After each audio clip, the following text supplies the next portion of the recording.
Welcome back to Legends in My Own Mind. As promised, this week we have a brand new legend in my own mind. I'm excited. I'm excited to get to this one today because You're excited. I'm excited. Today I'm talking to somebody who I just interviewed me and Spencer, and me and Spencer came up together every step of the way together. You came up in a different area, different region. Yeah. Our careers kind of converged towards the end. Thankfully enough, yes. Yes. Yeah. But I don't know a whole lot about like your early career or kind of what you got through before I got to know you. So I'm super excited. Ladies and gentlemen, welcome to Legends in My Own Mind. This week's legend in my mind, the one and only Truk Thompson. Thank you.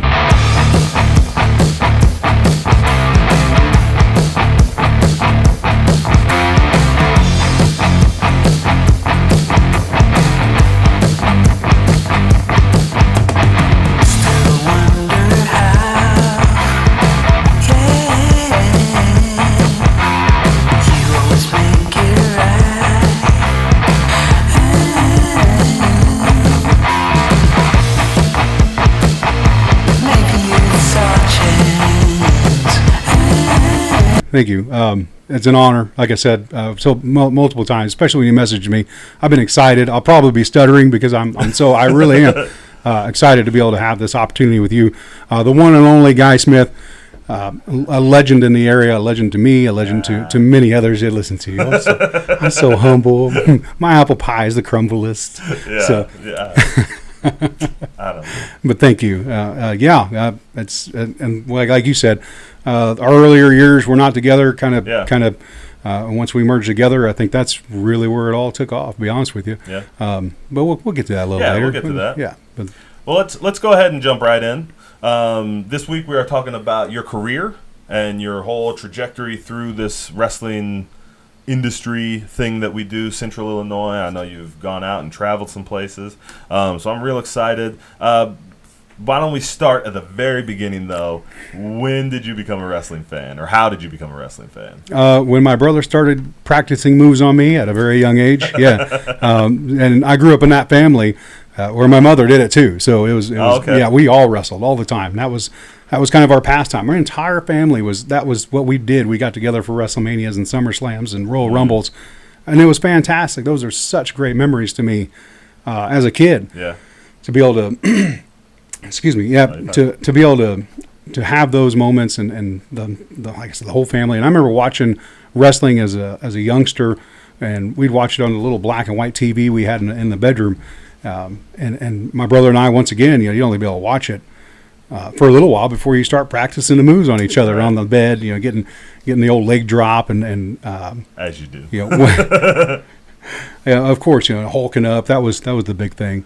And then it just kind of progressed, obviously, from there. I always loved wrestling. I never really got into the backyard thing. We always had a little frat, buddies that we got together and wrestled around. Never started doing the crowd thing up until 2005, I think is when I actually started. Crowd thing? Well, actual training. Oh, okay. Into I gotcha. Yeah, just it wasn't a bunch of beers around, a bunch of guys just wrestling around. Yeah. Now, more professional, I guess you could say, into that area. So where'd you train at? How about we start? What made you decide to go get trained? Like where did that transition come? Where it was like, you know what, I should do this. I could tell you the exact moment. Okay. I always loved wrestling, like I said, and we was in Maroa. My ex-wife and I were in Maroa. My stepson at the time had a karate show in Maroa at a festival, and as we were walking by, there was a wrestling ring there. I was like, my God, this is the greatest thing ever. In an actual wrestling ring.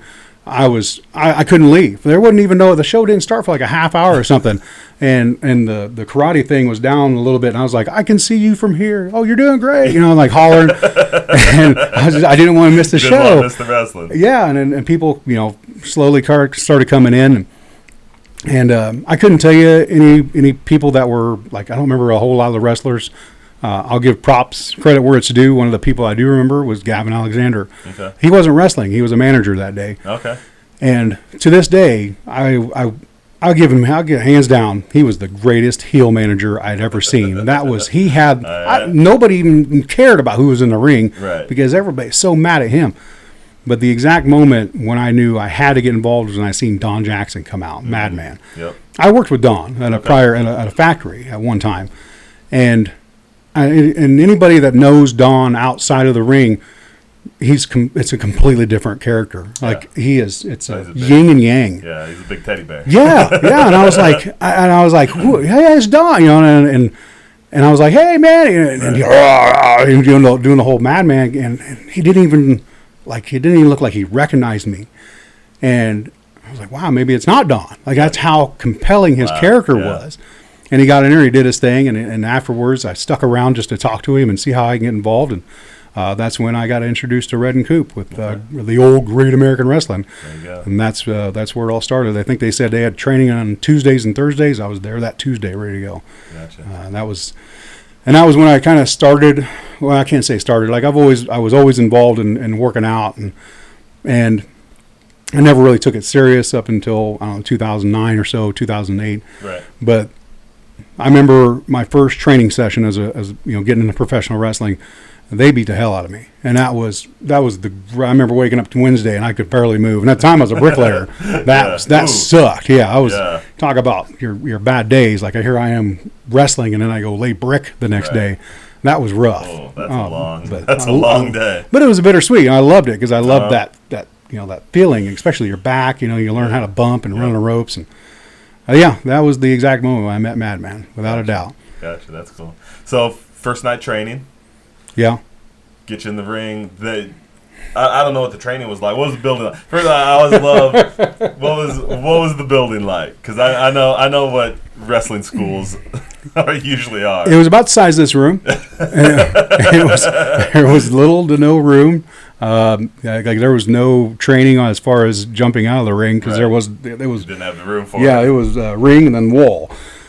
It wasn't very big. It was cold during the winter and hot during the summer. There was no heat, no air conditioning. It smelled like Axe and sweat, like Axe body spray and sweat. Not a lot of guys like to wash their ring gear, so it was terrible. About as every bad thing you can think of was there. I think that's it's kind of a thing that makes me a little sad thinking about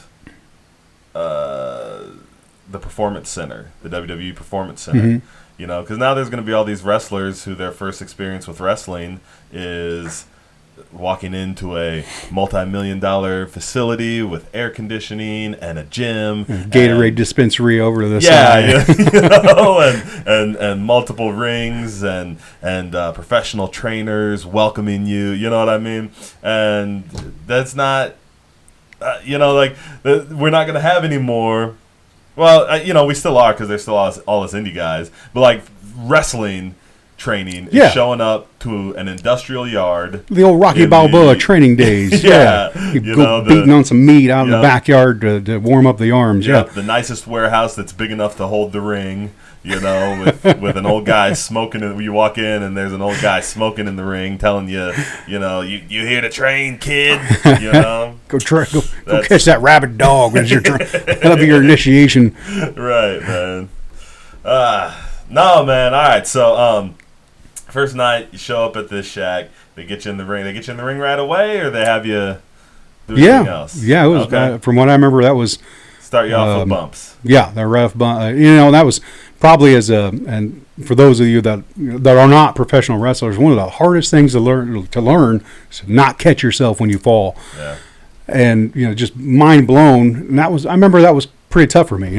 For most people, you always want to put your elbows back or put your hands back, and wrestling 101, put your hands forward or off to the side.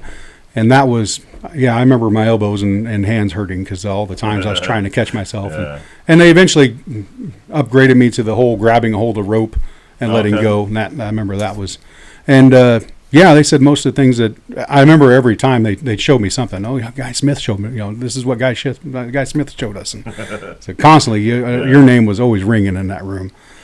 Well, they trained with New Midwest, so I know they got that training. before they started their own thing. Yep. So taking your first bump, remember what went through your head? Oh, I loved it. Yeah? Yeah. Right As soon off as the bat? I remember, I remember walking into the ring. As soon as I walked into that ring, my first time, I knew I'd been looking forward to this my entire life. And I soaked it. I just walked in and I turned around and looked at every corner and I soaked it all up. And that was my moment. Felt like home, right? Oh, yeah, this is it. I've been dreaming about this. My brother, I was thinking about my brother all the times he whooped my ass. Hey, maybe I could get him in here. Yeah. That wasn't going to happen. No. So how long did you train before you were ready for your first match? Before I was ready, before I wrestled my first match. Before you had your first match. Okay. Yeah, big difference. Yeah. I think it was about a month. Okay. Yeah, it was kind of rushed into the ring. Yep. And I'm not here to down on people, but yeah, that was one of the big things I wish would have taken into my training was get properly trained before getting rushed into the ring. Yeah. Which once again, kind of push off onto all the new guys that are coming in. If you're going to spend your money, look into the business first. Look at who the trainers are first. Right. Who are you going to get trained by? Because anybody take your money. Yeah. Anybody. And there's a lot of those. Unfortunately, a lot of those training people out there that they don't really have a lot of training. They don't know what they're doing, and here they are charging you to train them. Well, a lot of them have opened a place to put their gym, not to train. You know what I mean? Or a place to put their ring. Mm-hmm. You know what I mean? They've opened a school to keep their ring so they can work out. They need as much training as anybody else. Mm-hmm. Which is not to say you can't have. I mean, that's what New Midwest was, honestly. Like we opened the gym, like they opened the gym after a little bit of training in Chicago, and then we all just figured it out together, which is not to say that you can't, not the best way to do it. There you go. Not that it's, you got to be realistic about what it was. We knew, you know what I mean? We knew, we had been around, we were training and doing practice shows for over a year before we ever started running shows where we charged and expected people to pay. And that's, in my opinion, is a comfortable, right? At least a year of training before you step into a ring. Yes, I know a lot of people don't do it that way. Yeah. You know what I mean? And I always think about, you hear guys like Shawn Michaels talk about how, they trained for like 3 months and then they started doing shows. And I on one hand, like the Shawn Michaels, yeah. On the other hand, he started doing shows, but his training wasn't done. He may have had 3 months in the ring training, but then he was a jobber at every show he went to, working with guys and learning from more experienced guys for another 6 months to a year after that. Like all that was his training, Yeah. Like and I think that sometimes gets lost in the translation, because I'll hear some kids that take away like, oh, Shawn Michaels only trained for 3 months. Once I trained for 3 months, I'm ready to go. And you're also, like you said, he's Shawn Michaels. You got people that are born with talent. You got people that got to earn the talent. Yeah. I'm an earned talent kind of guy. Right. I know my status on the totem pole here, and I know where I'm not Shawn Michaels. Right. Some people have confused me for Shawn Michaels time to time. Yeah. It's the look. It's the face mainly, I think. It's because I can do that. All right, man. You remember your first match? Yes. Who's your first match against? Apric Levesque or Dewey. Okay. You remember Dewey or not? I remember Dewey. And that's another thing. That was both of ours first match was together. That was so. Oh. Yeah, that was fun. Okay. 2 greenbacks in the ring at the same time. We were opening match at that. Once again, like I said, my whole family was wrestling fans, so I had sold probably 40 tickets. Right, they were all there. Oh yeah, and the awesome. whole. I don't remember the show, but I remember the match, and I remember. Those of you that might remember my first entrance music, where it started off with that whole had that little bit of entrance before it actually kicked in, and I never really planned what I was going to do like for my entrance. You got all the the Stone Cold Walk, you got the all I knew is I had all this energy and I didn't know what I was going to do. Like I had no clue. And I was like, screw it. I guess I was vibrating with energy, literally. Right. And then my cue hit, and I come out, and I was like, the only thing I could think of was just raise my hand up as high as I could and scream like with a roar. And it felt right. Like I felt like that moment was honestly kind of subconsciously already ready. Mm-hmm. And my childhood, the 8-year-old Mark Campbell was like, this is what we've been waiting for our entire life. I already know what we're going to do. Just let me take over. Yep. And that's exactly what came out. And I almost feel like the crowd felt that too. Like they felt that energy just shoot into them because everybody erupted. Even the people that I didn't know, they were cheering. And that felt great. And that was such like that moment where it just went from, like if you're looking at the stock market as much as I was, it just soared. Like my energy level just even went higher. Right. Like I didn't know if I could do anymore. And that it was like, I don't know how to, it was a drug. Mm-hmm. That's the best way to explain it. Yeah. A drug. And as I'm walking around the ring doing the old Indy circle, as you go around, give everybody high fives, like I said, my whole family's there. I was in such a moment. I don't remember. I didn't recognize anybody because it was all blur. That's how fast everything felt like it was going.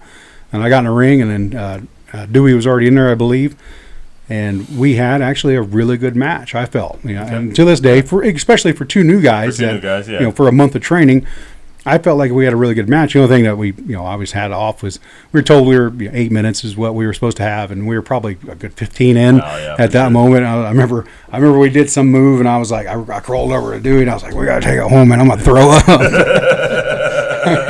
So, in typical month training style, we just both hop up, and I take it home, and that was it. Right. And it, crowd still ate it up, and I was like, thank God I didn't throw up, and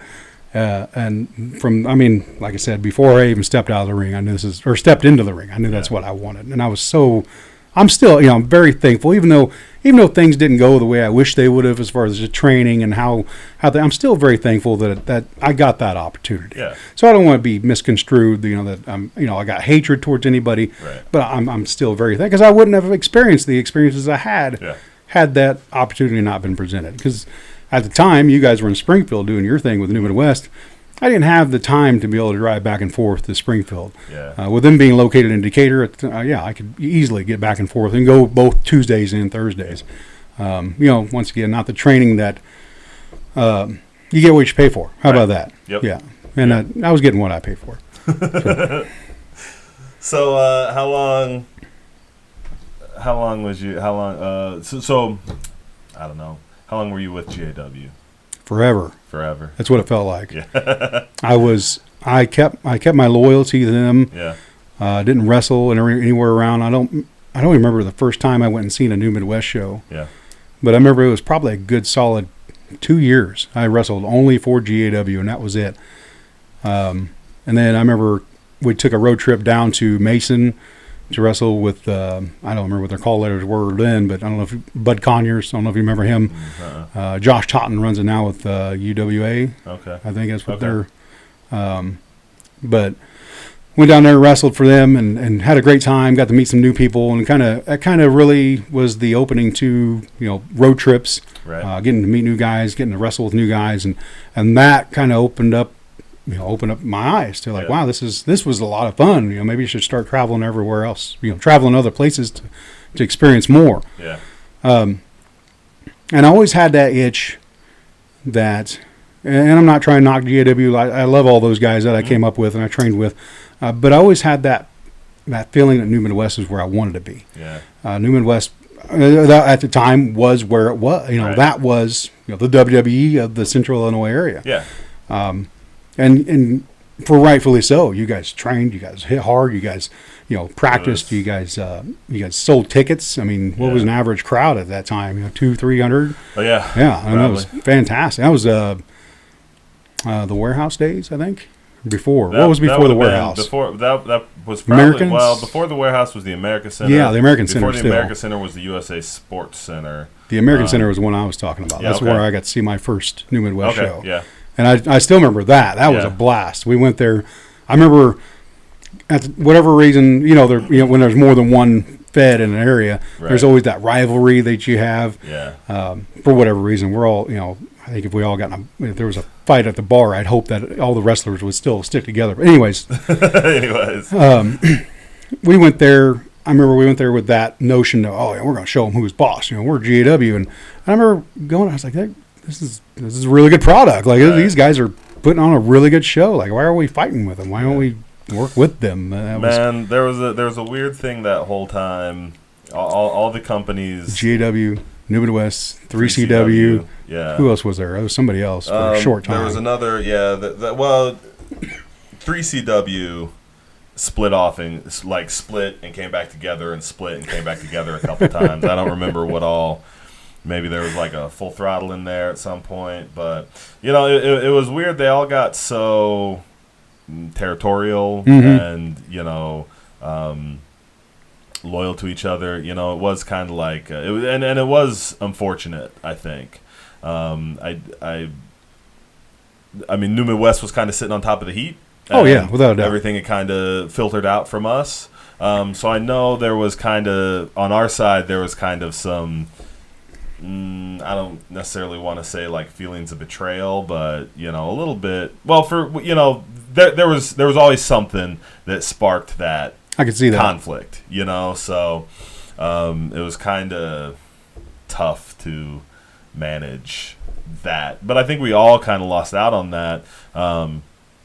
Just because we created those, and I use the term a lot, echo chambers. You know what I mean? Like New Midwest was really good and put out a really good product because we were all together, we trained all the time, and we all were like on the same page. And I always think it's when you get better, you actually get better when you get out and travel around. Oh, and yeah, get more experience. And some guys would, some guys wouldn't. But we had 4 companies running. Close within 60-mile radius. Yeah, we all missed out on each other's different perspectives and cooperation and stuff. Hindsight being 2020, you know what I mean? But then you had SLW down in Mattoon. Forgot about Sorry, Dave. Yeah, had SLW down there. NGW in Peoria. Yeah. So like you said, that's where it all started to really open my eyes up, man. Traveling around, hands down. If you get new guys. Travel as much as you can. Travel as far as you can. Make that a goal. If you can, Kyle Landers, that guy right there, he's really doing it. If I could do it all over again, that's what I would do. The guy's flown to Canada to wrestle. Yeah. That's fantastic. That's blown anything I've ever done. I thought driving to Arkansas was, pretty good. Yeah. And that travel, enjoy the. So I'm gonna pull it back. Yeah. Sorry. Yeah. No, you're fine. You're fine. You're getting out, you're traveling around, starting to take some road trips. What's your next milestone? Oh, at that time. Yeah, at that time. I wanted to wrestle for New Midwest. Okay. Without a doubt. That was always in the back of my mind that I wanted to be a part of that roster. Yeah. I knew that I was going to have to earn my stripes since I'd been so loyal to GAW. I knew that when I walked into the locker room, I was going to get those scowls and those looks, and I knew I was going to be the guy in the corner and everybody would be in there to click. I get it. I know. Moved around a lot as a kid. I got that a lot, so I already knew what I was going to be walking into, and kind of like going to a new school. yeah. And that was finally got that milestone. I don't remember the exact moment, but I do remember I got a hold of Justin. Justin and Stephanie had just bought New Midwest. I don't know, maybe a few months after I got a hold of him. And Justin was like, yeah, I think I can squeeze you in somewhere. Mm-hmm. And just like I said, I walked in, and even though I'd wrestled with some of you guys on the GAW side, I still had that feeling. I had that feeling that, not that I wasn't welcome, but I was going to have to earn it. Right. And one of the biggest guys I remember that gave me that feeling was a guy named Guy Smith. He was... He's a jerk. Oh my God. I was like, this guy, he is a jerk. Like there's a wall there. I am not going to be able to break that down whatsoever. But I always knew that you, from the first time I'd seen you, I knew that's who you were. Like I knew that if you didn't have if somebody fake come up to you, you're going to let them know. Yeah. And if somebody come up to you that wasn't real about wrestling, you'd be able to tell. And that was one of my things I always liked about you. If somebody introduced themselves to you, I'd always watch.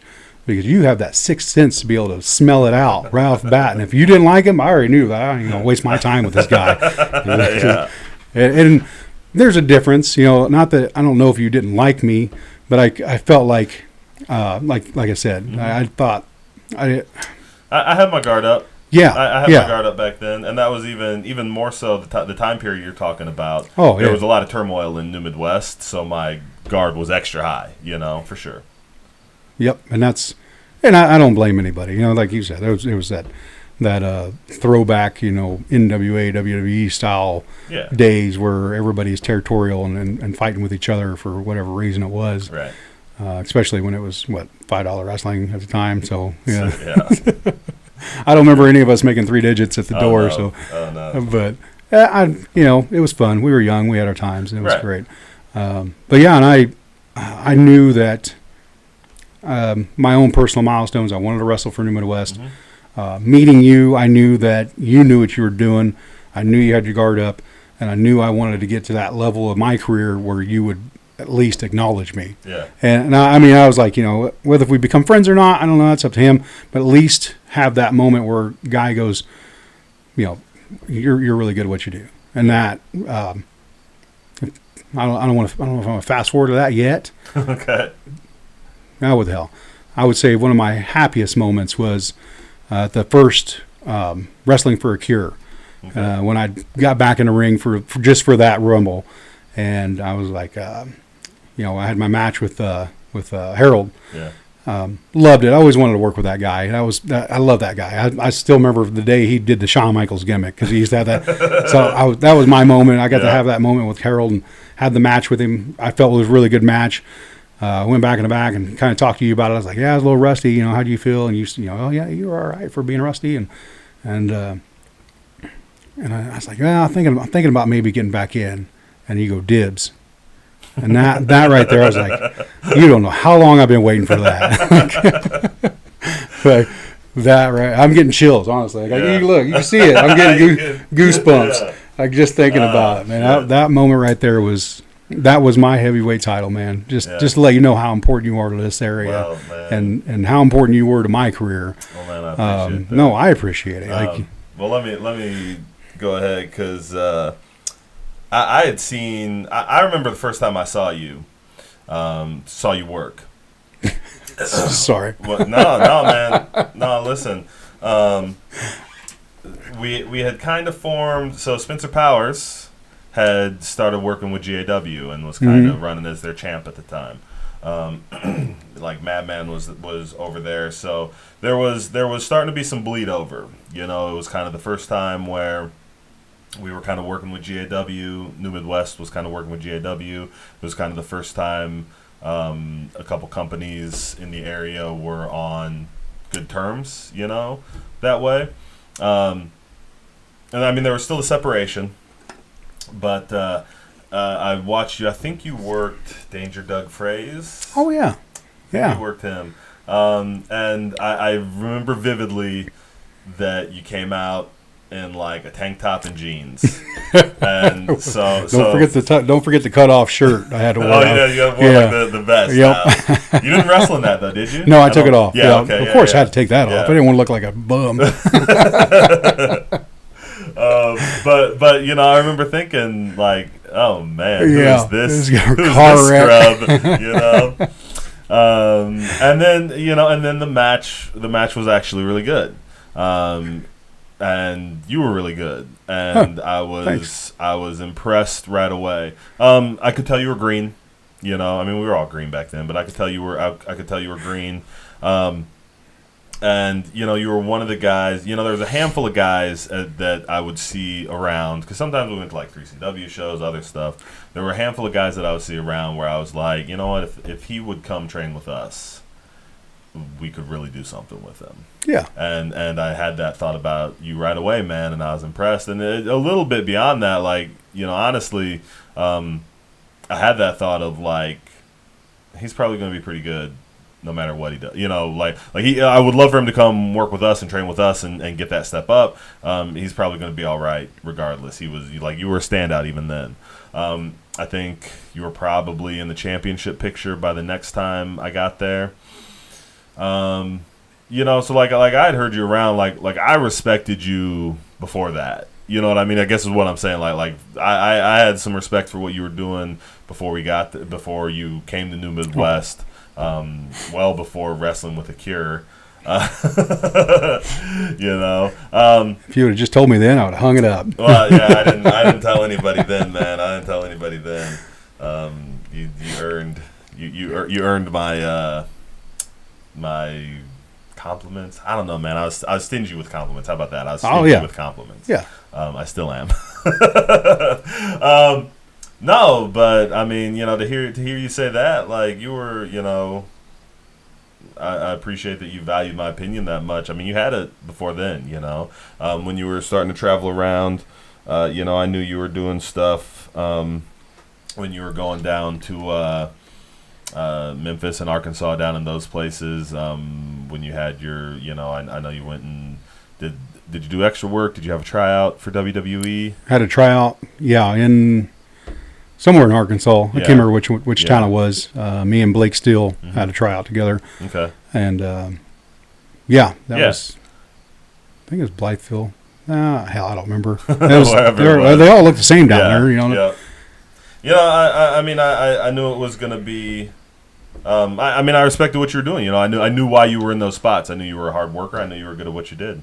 Yeah, that was wrestling taught me a lot, and that was one of the things that like I said, I didn't start taking it serious. Like, I was having fun with it, but I felt like, you know, just the indie scene would be where it's at, and that's probably where I'll hang my boots up. And I'm not going to push the issue anymore. And like I said, I started working out and started really hitting the gym and started training harder. And I remember coming up with you guys in Springfield on a regular basis, at least once a week for a while there, when I did join the roster, especially the old warehouse days. Yeah. God, I miss that place for without a doubt. Hands down, my favorite place to wrestle. Yeah, it's good fun.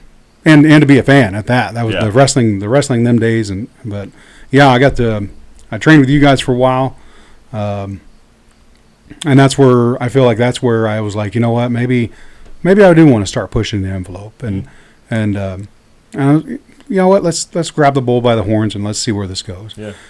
So 2006, maybe 2007, like I said, I started working out, started training harder, and then I felt like that's when I got rid of the gear. I got rid of the tank top and the vest and the damn pants, which was at the time I did it for the gimmick. Like, it was. Right.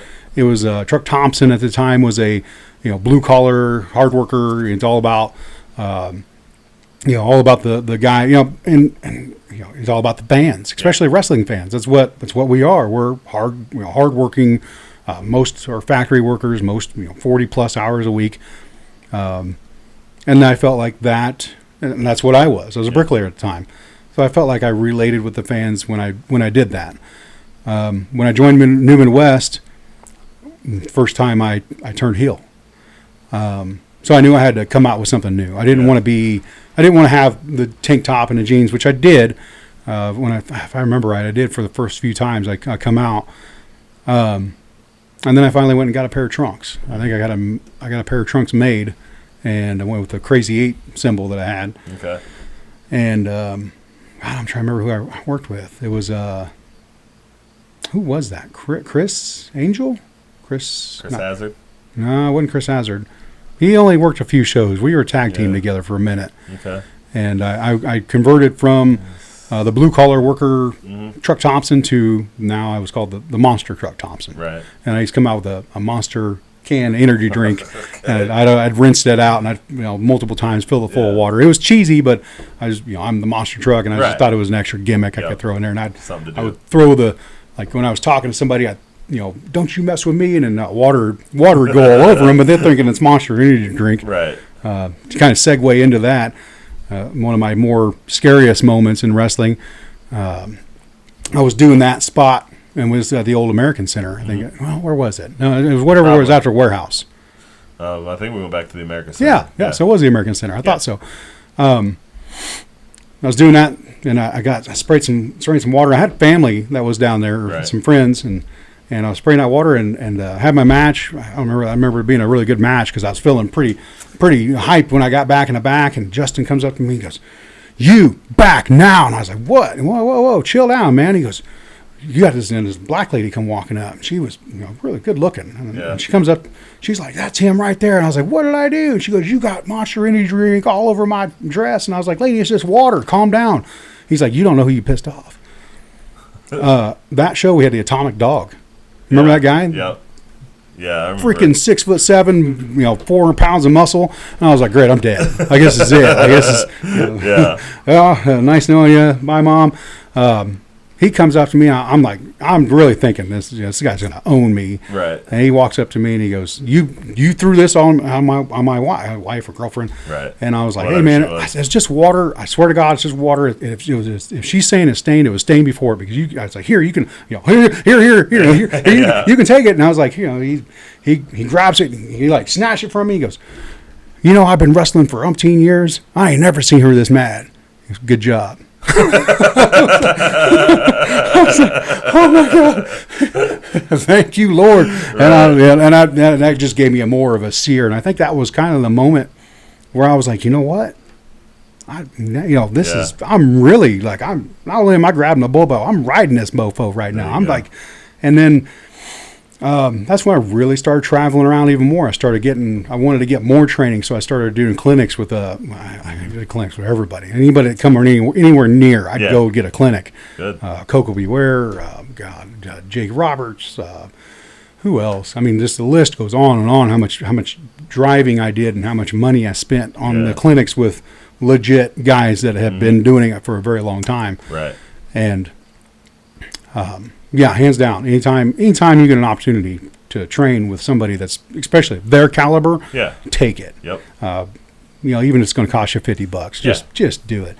And I'm glad I did, because that's where it took me to the next level of wrestling. Where I got to feel where not only could I already felt like I had the ability to connect with a crowd. Like even friends would tell me, like when I was wrestling, they said that they felt like they would see me. I'm looking out in the crowd more than I was looking in the ring. Right. And that was my thing. I always wanted to see how they were reacting. I always want to see, who's reacting to what and how they're reacting.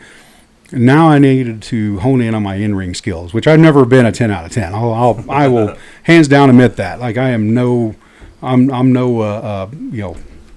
Eddie Guerrero by any means, or anybody that's, Hunter Hearst Helmsley or so. But I got better, and then I felt like when I, already had the in-ring ability to address the crowd, I wanted to get the in-ring ability to work with the workers, and then I could really just grab it. Yep. And that's when I think I started wrestling with, I can't remember their call letters now. Somebody feds it. They were in Danville. There was a bunch of them. Danville was New Breed. Yes, New Breed. So I started wrestling with New Breed, and that's where I got my opportunity to go down to Arkansas. Yep. And man, I just had a huge brain fart, and I am going to kick myself in the ass for this later. What's in NEW? No, the name of the guy that ran New Breed. Oh, TJ. TJ, yes. Don Cato. That's what I was trying to think of. Don Cato. Don Cato, yep. I couldn't remember. I was thinking, I knew TJ, but I was trying to think what his ring name was. Don Cato. So and Don was like, I want you to go down with me. He got a ref signed, and he got Future, moved on to, so we won't talk about that too more of that. But I was like, as long as I don't go down that path, I'll be all right. But he helped some guys. Yeah, he helped some guys get noticed. Go. Yeah. And so TJ was like, I want you. I think you're ready. Yeah.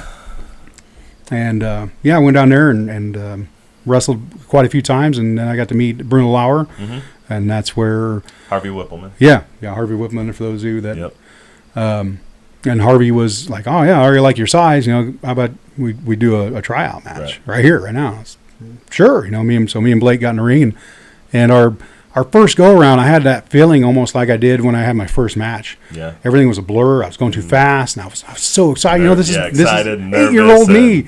And I'm like, so the 8-year-old me's got my subconscious, and he's got the wheels and the gears, and he's going nuts in there. I'm like, I couldn't stop it, and I remember even having there was a spot in the match where I was doing the crossbow on Blake, And I wielded him back, and he made a different noise this time. I was like, oh. He wasn't selling. Yeah, that was legit. I knew I was going to get that one later. Right. And I was like, oh, crap, and I knew I blew it. And I was like, oh, man. And we did the go home, and I was like, crap, man, this is garbage. I was so mad at myself, and Blake was like, why don't we just ask him if we can do it again? I guess no is the worst thing he could say, right? Yeah. So, yeah, he goes up and he goes, hey, man, let's do it another go-around. And Harvey was, yeah, sure, I got time to kill. Why not? He was like, yeah, he said, he gave us a rundown. He was like, yeah, that was pretty good. He was like, that was all right. Could have been better.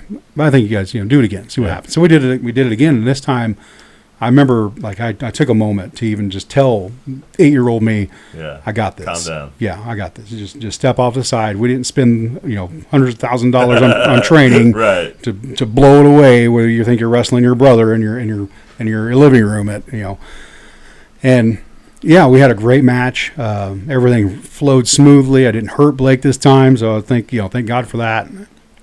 And Harvey was like, yeah, I want you're in. Yeah, that's what he said. I'll sorry. Man. It was that moment where I remember I ran off. As soon as we got done talking. It was hard for me to just like even talk at that moment. Yeah. And I'm trying to keep my cool. Trying to play it like, oh yeah, I know. Act like you've been there. Yeah. First time. So. As soon as I got a chance, I ran off outside and I called my brother and I remember I couldn't even talk. I was so, he's like, calm down. What's going on? Are you okay? Are you okay? And I'm like, and finally I got the words out. He said, I'm in. Yeah. He's like, who?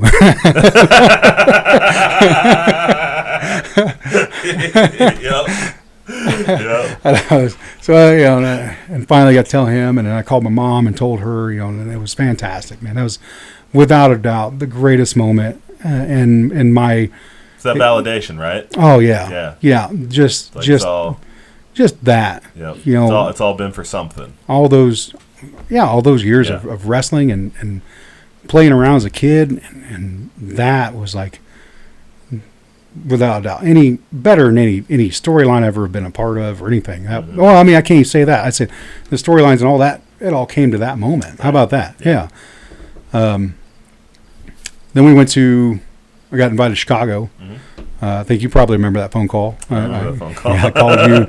I was still emotional. I thanked you up and down 1,000 times, and I hope. And as soon as I hung up the phone, I was like, God, I hope he took that the right way. I didn't want to make it. I was like, man, I had so many emotions going on, and I was like, I really wanted to thank you because out of all those years where I finally started taking it serious, like I said, you're the guy around here. You're the guy that really hones people in on their abilities, hones people in on their skills, and guides them in the correct way. To say that Guy Smith gave me everything I know, no. But you gave me the tools to be able to build the wall that I needed to make my building. You were the guy. So I appreciate that, man. Oh, yeah. Yeah, without a doubt, man. You earned it. And that'd be hard-pressed to see anybody around here that doesn't say that. But yeah, and I got there, and we had our, I didn't do a tryout match there, but I got there. Oh, man, I'm the worst right now. Still kind of feeling it. Yep. Yeah, we got there, and I got to meet everybody, and that was probably one of the most impressive parts about it was everybody was really respectful. WWE. Here I am, just some indie guy, right? And like, I remember the first guy I met when I walked in there. Is I'm still just in awe of where I was. This real tall guy, he's got like a tank top on and swimming trunks, and he comes walking by. He's like, "Hey, my name's Mark," and I was like, "Hey, I'm Mark too." And he walks by, and I'm like, Jesus Christ, that's the Undertaker. I was like, oh my God. And then Cena come by, and Cena come up, and he shook my hand, and everybody shook I was like, really? That was, yeah, if anybody, once again, going back to trying to help guide the new kids into where they, guide them into the moment, if WE calls, go. Even if you don't get the opportunity to work for them, it's still an amazing experience to do it. and the amount of camaraderie they have and the amount of respect they have and they show to everybody. And like I said, just some indie guy. Like I wouldn't have thought they would have treated me the way they did. Right. Without a doubt.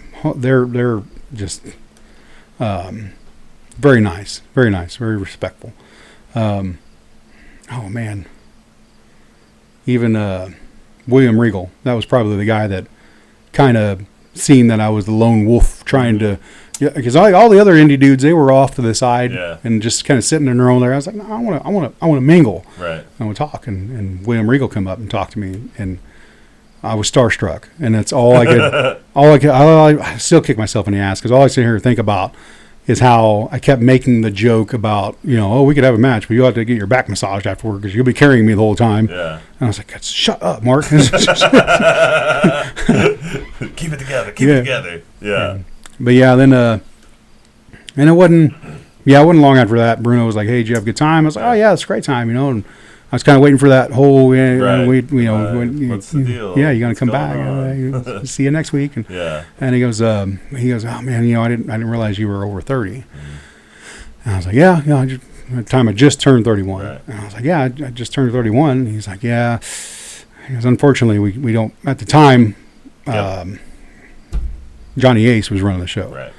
And his rule was not to hire anybody over 30 years of age if they weren't known on a national level. Yeah. Truk Thompson, maybe known from Central Illinois, had some spots here around there. Got recognized in St. Louis once. That was pretty cool. That's cool. But that was it. Right. And Bruno goes, yeah, I'm sorry, man, but that's this is where the road ends. Yeah.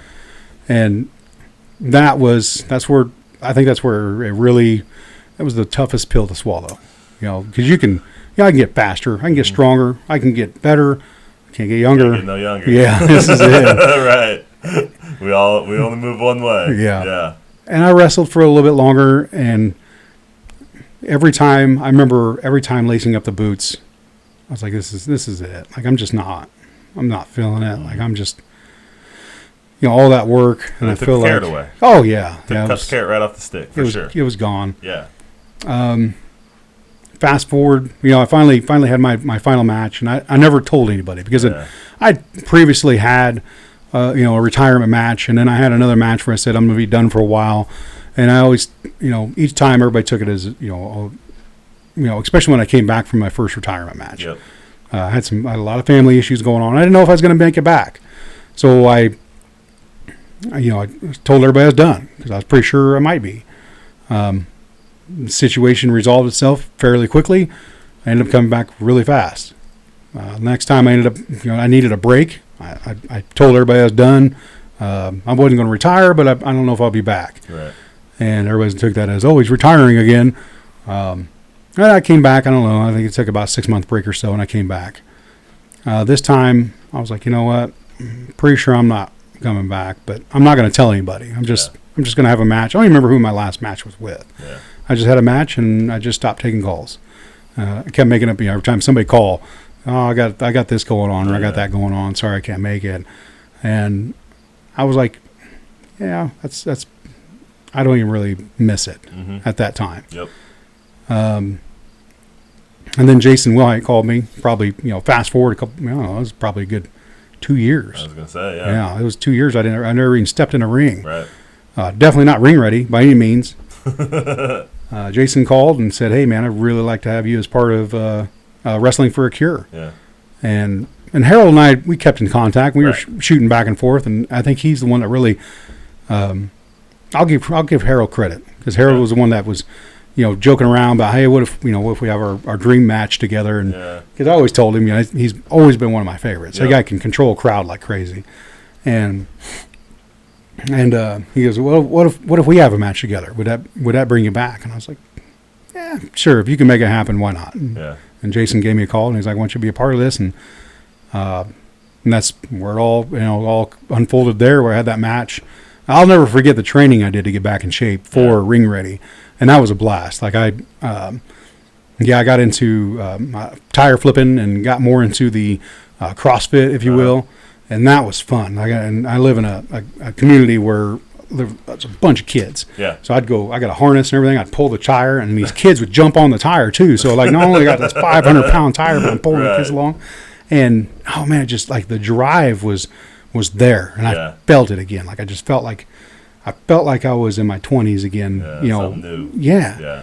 And I had the match, went fantastic. You know, I got to wrestle with Kyle Landers, hands down one of the greatest now, especially in our area. Yeah. I see him you're go. Talking about now having come back for a little bit. Yeah. Yep. Yeah. We and so I got that and had the match and got to meet you and did that, and I was like, yeah, I think I'm ready to get back into it. Yeah. Like I was got back into it, had some fantastic matches with PWA. I know, and I'd always noticed a little bit of pain in my hip. Yeah. Like I had it from time to time, here and there. I'd have some pain, and it started getting progressively worse to the point of where I'd be laying. Like it didn't matter if I was laying down, standing up, sitting down. It hurt always. Right. Some days more than others. Other days I'd feel like a heartbeat in my hip because it hurt so bad. Finally, it was like, yeah, it's probably a good idea to get this checked out. Check that out. Yeah, so I got the MRI and the X-rays, and they found some pretty good sized stones in my hip, or spurs. Sorry, bone spurs. Massive amounts of arthritis in my left hip, some in my right hip, and the doctor was even like, "You got the hip of a 65-year-old." And I was like, "That's probably not good." You know? Yeah, so like, not a good sign. You need a hip replacement. And I was like, well, that's not going to happen anytime soon. You know, Right. Outside of Truk Thompson, I'm Mark Campbell. I got 3 kids to feed, and 2 dogs, and 2 cats, and a house payment, and car payment, and a wife. And, you know, she likes to spend money too. Wrestling has been fun, but I got to work. You know, this is where the road ends. So I'm not gonna say I'm retiring, because God knows we've been down that road. Right. I'm going to take a step back for a while, and I think my calling now, more than ever, is to try to help the new guys. I feel like one of the things that I wish somebody would told me when I first started was grab the bull by the horns now. Yeah. Don't wait 6 years. Even though WWE's policy has changed, I think that once people realize that dreams do come true, they can come true. Yeah. I was this far from one that, to be able to see somebody on TV wrestling, like my on TV, but to see somebody on that stage, WWE coming out, and to say that I had a small part in that, that'd be cool, or even for them to be down the road, when they're retiring, and they're at the Table for 3 show and going, yeah, I remember this one guy, just to have that moment, that would be cool, just to see these guys succeed and take the bull by the horns and really just ride it in there. That's my calling now. Like, I feel like that's where I want to be. I don't want to be, have a match here or there, come back. I think that would be, that's definitely where I want to be. But for the most part, putting the new guys over. Yeah. That's where I'm at. Man, it's awesome. It's been a ride, man. Oh, without a doubt, hands down. That's great. That's a great place. It's a great place to arrive at, and I think that's sort of a natural place to arrive at. Obviously, when you start to look like, what am I leaving? What am I leaving to the next generation? How am I helping them along? You know what I mean? Mm-hmm. Where it stops kind of being just about you and like what's next and how am I facilitating what's next? Yeah, because there's those dues you pay when you're at that moment in your career where you're putting in all that effort and all that work, like you said, where it's just about you. You have to be selfish. You have to be stingy. There's a lot of birthdays and funerals and things that I missed that I probably should have been at, but I didn't make it because I was, Tennessee or Arkansas or Alabama or Indiana, wherever. Your dream. Yeah, and going to the trainings and working out and stuff. And I can't make it because I got this. And that's where I feel like I said, if I pass that on to those kids, these kids nowadays, I feel old when I just say that. Man. God, knocking 40's door down. Up there, buddy. Yeah, I got the white hair. I got the white hair showing. Thankfully enough, no patches, no clear patches up here yet. Yeah. I got the full head of hair. Didn't mess that up, did No, I? you're fine. You're fine. Okay. Yeah, I still got the full head of hair, thankfully enough. And Yeah. What more can you ask for? yeah, man. Like I said, it's been a hell of a ride. Without wrestling, I wouldn't have all those memories. I wouldn't have those goosebumps. You know, and there man. many times those Yep. goosebumps had played its part with all the great matches I had. Well, man, I think. I'm gonna. We got more to go, Okay. but I think that's a great place to wrap this up, man, because you've got the memories, you've had the ride, and I appreciate you coming and sharing. I know they appreciate you coming and sharing those memories with us. Yeah. Um, Thanks for those memories, because it wasn't for them, it wasn't for the fans, it wasn't for guys like you. You know, I wouldn't have those. Right. I wouldn't have those fantastic, just those goosebump those feelings. goosebump Yeah. memories. Yep. For sure, man. Well, we're going to come back. So next week, we're going to come back. We're going to be talking about how you learned to be a wrestler. You know, we covered your whole career here, you know, kind of from start to finish.